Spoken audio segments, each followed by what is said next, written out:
শর্তের চেয়ে বেশি রিজার্ভ থাকা ও দেশি বিদেশি বকেয়া পরিশোধের কারণে আইএমএফ ঋণের ষষ্ঠ কিস্তির অর্থ পেতে কোনো সমস্যা হবে না বলে মনে করছেন বিশ্লেষকরা।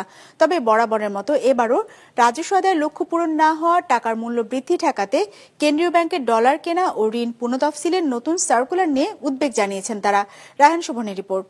ওয়ালটন এখন দেশের সীমানা পেরিয়ে পৌঁছে গিয়েছে 50টিরও বেশি দেশে। ওয়ালটন, ঘরে ঘরে বিশ্বজুড়ে। 2024-এর জানুয়ারিতে বাংলাদেশকে $470 কোটি ঋণ অনুমোদন দেয় আইএমএফ। এর মধ্যে প্রথম কিস্তিতে সংস্থাটি ছাড় করেছিল $47 কোটি 62 লাখ। এরপর দ্বিতীয় কিস্তিতে ছাড় হয়েছিল আরও $68 কোটি।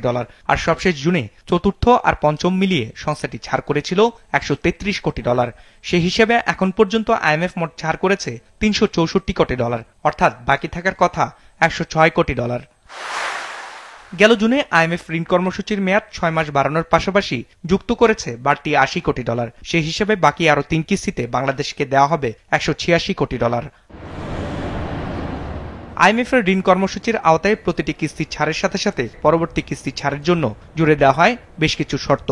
ষষ্ঠ কিস্তি ছাড়ের আগেও 6টি বাধ্যতামূলক শর্ত জুড়ে দিয়েছিল সংস্থাটি, যার মধ্যে রিজার্ভের লক্ষ্য ধরা হয়েছিল জুন পর্যন্ত $1704 কোটি। যদিও সে সময় কেন্দ্রীয় ব্যাংকের রিজার্ভ ছিল $2073 কোটি। সেপ্টেম্বরও লক্ষ্যের চেয়ে বেশি ছিল রিজার্ভ। দেশি বিদেশির বকেয়া পরিশোধও হয়েছে শর্তের চেয়ে বেশি। তবে রাজস্ব আদায়ে অন্তত 65,000 কোটি টাকা পিছিয়ে এনবিআর। এমন অবস্থায় ষষ্ঠ কিস্তির $45 কোটি অর্থচারে কি কোনো প্রভাব পড়বে?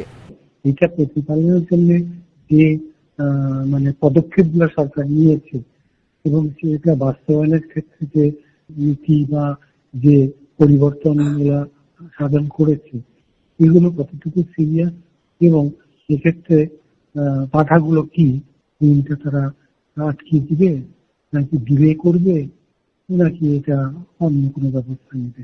আমরা তো ফুলফিল করেছি, এখন বাকি দুইটা ফুলফিল হয় নাই, দুই একটা তো আনফুলফিল থাকবেই। ওইটা বিবেচনা করে আমার মনে হয় আইএমএফ আমাদেরকে ঋণ দিবে। রিজার্ভ আর বকেয়া পরিশোধ ছাড়াও বাংলাদেশ বাধ্যতামূলক আরো 2টি শর্ত পূরণ করেছে। যদিও আইএমএফ মিশন জুন পর্যন্ত বিদেশি ঋণের সীমা সহ আরো 18টি বিষয় পর্যালোচনা করবে। এর মধ্যে 2টি বিষয় নিয়ে আইএমএফ বেশি উদ্বেগ প্রকাশ করতে পারে বলে মনে করেন বিশ্লেষকরা। প্রথম অসন্তোষের কারণ হতে পারে টাকার মান বৃদ্ধি রোধে কেন্দ্রীয় ব্যাংকের বাজার থেকে ডলার কেনা। দ্বিতীয় অসন্তোষের কারণ হতে পারে ঋণ পুনঃতফসিলের সার্কুলার জারি। নিঃসন্দেহে একটা হচ্ছে যে এই ঋণ পুনঃতফসিলকরণ, কারণ দ্রুতগতিতে খেলাপি ঋণের পরিমাণটা বাড়ছে। আর 2 নম্বর হচ্ছে যে এই যে বাংলাদেশ ব্যাংক বাজারে হস্তক্ষেপ করে বিনিময় হারটাকে এটা মোটামুটি একটা জায়গায় কি করে রেখেছে, যেটা বিগত সরকারের আমলেও এই একই পলিসি ছিল। আর যদি আমরা একই অবস্থার পুনরুত্থান দেখতেছি, এই সব বিষয়গুলোই তাদের কাছে স্বস্তির উদ্বেগ করবে আর কি।